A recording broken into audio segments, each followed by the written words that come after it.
नमस्कार साथियों, Naira education institute में आपका हार्दिक स्वागत है। मैं प्रोफेसर महेंद्र सर आज आप लोगों को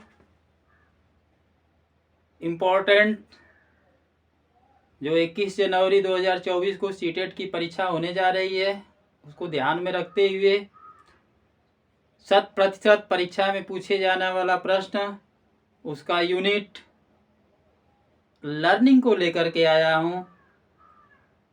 मुझे आशा और विश्वास है कि लर्निंग क्या है, सीखना क्या है, इसकी परिभाषा क्या है,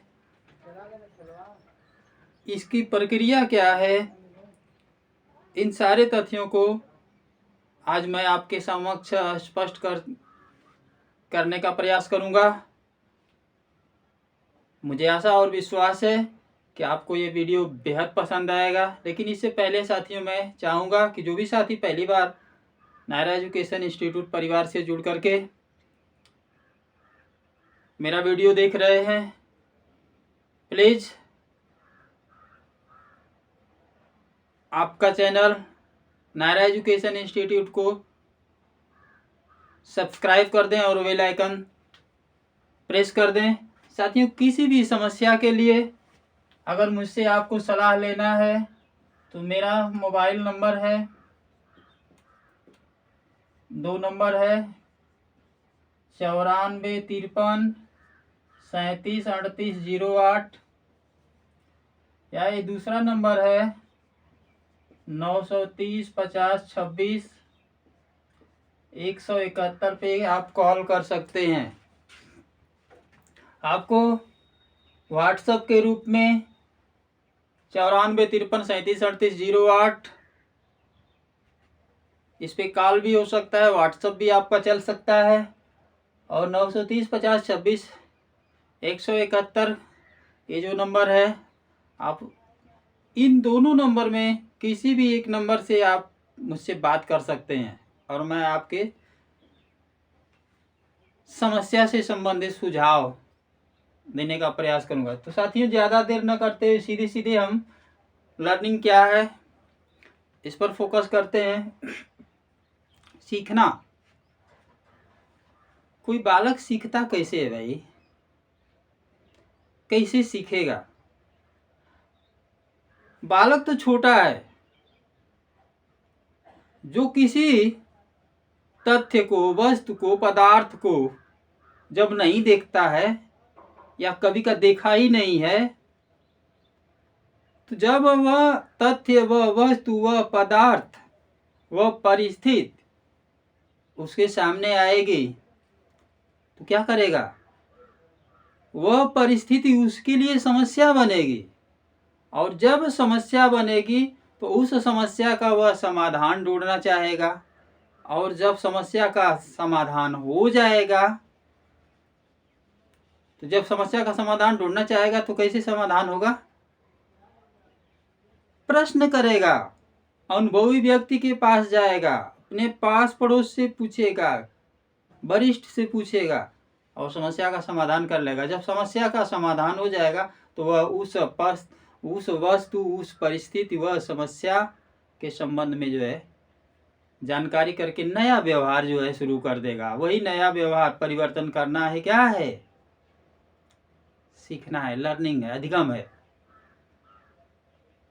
एक उदाहरण मैं देना चाहूंगा। एक बालक है, एकदम सटीक उदाहरण होगा। एक बालक है जो 1 साल से 2 साल के बीच का है, चल सकता है, बकैया भी शौक में खींच सकता है। ऐसे बालक घर में खेल रहा है और उस बालक के समक्ष एक बिच्छू आ जाता है। बिच्छू आ जाता है साथियों। तो उस बिच्छू को क्या करता है? सामने देख करके बच्चे बड़े शौकीन होते हैं, किसी वस्तु को देखते हैं तो उसको पकड़ने का कोशिश करते हैं। तो साथियों, जब उसको पकड़ने की कोशिश करता है तो क्या करता है? बिच्छू को जब पकड़ेगा तो बिच्छू क्या करेगा? उसको बिच्छू साथियों जो है कि उसको डंक मार लेता है, चिल्लाना शुरू करता है। तब तक उसकी मम्मी दौड़ करके आती है और बालक चिल्लाना शुरू करता है, तो बालक को शांत कराती है। लेकिन वो शांत कैसे होगा जब तक वो ठीक नहीं होगा, समाधान नहीं होगा। वह ठीक हो जाता है, लेकिन फिर दोबारा जब बिच्छू उसके सामने आता है तो वह बिच्छू से दूर भागता है। क्यों दूर भागता है? क्योंकि वह बालक पहली बार ही जो है बिच्छू के संपर्क में आने से, उसका डंक मार देने से वह सीख लिया होता है। उसके मस्तिष्क पर उस बिच्छू की छाप बन जाती है कि यह जो है मेरे लिए खतरनाक है, इसको छूने से जो है मुझे दर्द की पीड़ा होगी और वह दर्द जो है मुझे सहना पड़ेगा, इसलिए मुझे दर्द से बचने के लिए इससे दूर रहना होगा। साथियों, ऐसे तमाम उदाहरण हैं। एक बालक की माँ जो है घर में रोटी बना रही है और संयोग से लाइट कट जाता है। अब दीपक उपक का कहाँ जो है समय रह गया, लालटेन कहाँ जल रही है। दीपक की जगह पे अब वो मोमबत्ती जलाना अब शौकीन हो गया है हमारे घरों में इस आधुनिक युग में। तो बालक छोटा है और बालक की माँ जो है जैसे ही लाइट कटती है, बालक की माँ जो है मोमबत्ती निकालती है, माचिस घस करके उसको जला करके रोटी बनाने लगती है। बालक वहां पे पड़ा हुआ है। हुआ क्या कि किसी कार्य से बालक की माँ जो है कि आंगन में चली जाती है। वहां पे जो है तब तक बालक की निगाह उस मोमबत्ती के लौ की तरफ जाता है और उस लौ को जो है खाने पीने वाला सामान समझ करके पकड़ लेता है। और जैसे पकड़ता है उसकी आग से वो जल जाता है, चिल्लाने लगता है। तब तक फिर उसकी माँ आंगन से दौड़ करके आती है तो देखती है कि मोमबत्ती बुझ गई है। फिर उस मोमबत्ती को जलाती है और जला करके जो है कि फिर रोटी बनाना शुरू करती है। तो साथियों, पहली बार वह बालक जो है उस मोमबत्ती से जो है जलने का कटु अनुभव प्राप्त कर लेता है। फिर कभी वो मोमबत्ती की लौ के पास नहीं जाता है, इसलिए कि वह ज्वलनशील है और उससे जलेगा तो उसके हाथ को जो है दर्द होगा, दर्द की पीड़ा सहनी पड़ेगी। तो साथियों, ये अधगम से संबंधित कुछ मेरे पास एग्जाम्पल थे। ये है कि जब भी कोई बालक अथवा व्यक्ति सीखता है तो सीखने के दौरान, नया कार्य करने के दौरान समस्या जब तक आती नहीं है तब तक वो नया कार्य सीखता नहीं है। तो हम कह सकते हैं कि समस्या के प्रति सक्रिय प्रतिक्रिया ही क्या है? सीखना है। व्यवहार के फलस्वरूप व्यवहार में परिवर्तन लाना ही क्या है? सीखना है। तो साथियों, तमाम कुछ परिभाषाएं मैंने दिया है। इन परिभाषाओं के आधार पर आपको जो है मैं आगे इस टॉपिक को लेके चलने का प्रयास करता हूं। तो पहला क्वेश्चन है, अधिगम किसी वस्तु या स्थिति के प्रति कैसी प्रतिक्रिया है? साथियों, अधिगम किसी वस्तु या स्थिति के प्रति कैसी प्रतिक्रिया? Very very most important question for CTET exam. कई बार जो है टेट सीटेट की परीक्षा में पूछा गया है। तो ये होगा सक्रिय प्रतिक्रिया।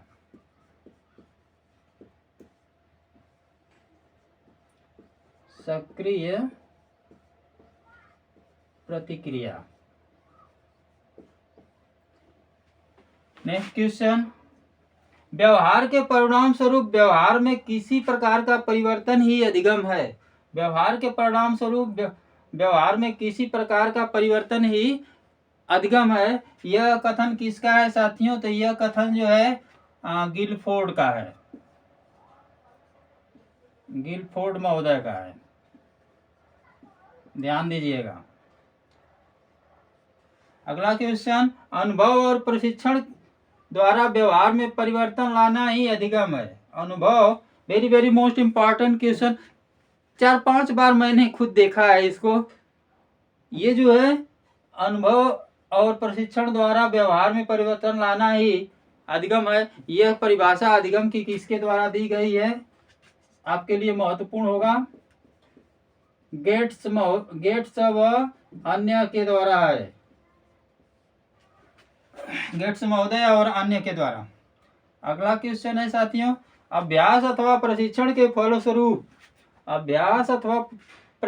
फलस्वरूप नए तरीके से व्यवहार में परिवर्तन लाने की प्रक्रिया को सीखना कहते हैं। अभ्यास अथवा प्रशिक्षण के फलस्वरूप नवीन तरीके से व्यवहार में परिवर्तन लाने की प्रक्रिया को सीखना कहते हैं। ये किसके द्वारा कहा गया है साथियों, तो ये साथियों कहा गया है किंग्सले के द्वारा।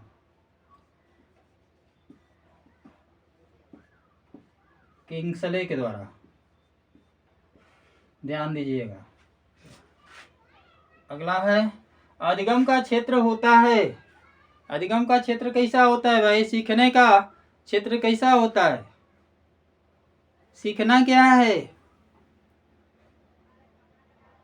साथियों, दोनों बात मैंने लिख दिया है। सीखना है, परिवर्तन है, उद्देश्यपूर्ण है, वातावरण की उपज है, ये सभी है। इस पे बाद में हम चर्चा करते हैं। पहले अधिगम का क्षेत्र, आपने सुना है कि अधिगम, ये जो सीखना है ना, बालक का जन्म से सीखता है और ये जन्म से लेकर के मृत्यु तक लाइफ टाइम चलने वाली ये प्रक्रिया जो है सीखना है। जैसे शिक्षा को बताया गया उसी तरह से सीखना, शिक्षा ग्रहण करेगा तभी तो सीखेगा। तो साथियों, सीखने का जो क्षेत्र होता है, अधिगम का क्षेत्र होता है, व्यापक होता है। मैं आपको बता देना चाहता हूं, सीखने का क्षेत्र व्यापक होता है। यहाँ पे 3 पॉइंट लिखे हुए हैं, संज्ञानात्मक, भावात्मक, अनुभवात्मक, ये सभी। तो साथियों, सीधे सीधे ज्ञान चाहिए सीखने के लिए, सीखने का भाव भी होना चाहिए, सीखेंगे तो आपको अनुभव भी होगा। इसलिए ये जो है चौथा ऑप्शन उत्तर सही होगा, राइट आंसर, ऑल पॉइंट। अगला क्वेश्चन, सीखना है, सीखना क्या है, परिवर्तन है, उद्देश्यपूर्ण है, वातावरण की उपज है। कई बार जो है कि ये भी पूछा गया है, सीखना है। तो साथियों, सीखना जब तक परिवर्तन नहीं होगा तब तक सीखेंगे नहीं। सीखने के लिए परिवर्तन जरूरी है, सीखने के पीछे कोई ना कोई उद्देश्य भी होता है, और ये वातावरण की उपज भी है। तो साथियों, right answer option number D. अगला क्वेश्चन साथियों, अधिगम की प्रक्रिया किस प्रकार संपन्न होती है, इसको अब आपके समक्ष रखते हैं।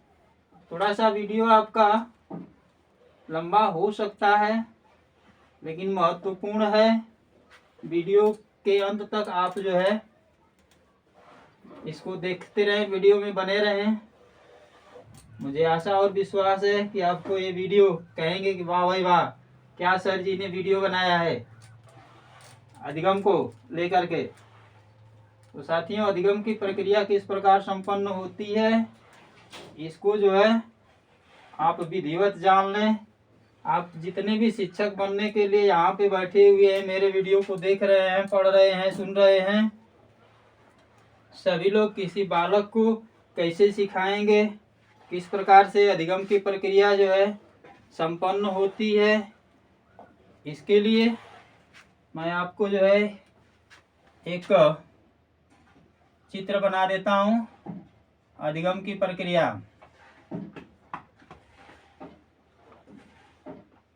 अधिगम की प्रक्रिया ये किस प्रकार संपन्न होती है, इसको जान लीजिए साथियों। अधिगम की प्रक्रिया के लिए पहले नंबर पे कोई न कोई परिस्थिति होगी। परिस्थिति का निर्माण, जब तक परिस्थिति नहीं बनेगी तब तक जो है अधिगम नहीं होगा भाई। परिस्थिति का निर्माण हो गया तो परिस्थिति का ज्ञान भी चाहिए। परिस्थिति का ज्ञान, परिस्थिति का ज्ञान, परिस्थिति का ज्ञान हो जाने के बाद क्या होगा? यह परिस्थिति जो है किसी वस्तु से हो सकती है, वस्तु से, पदार्थ से, स्थिति से,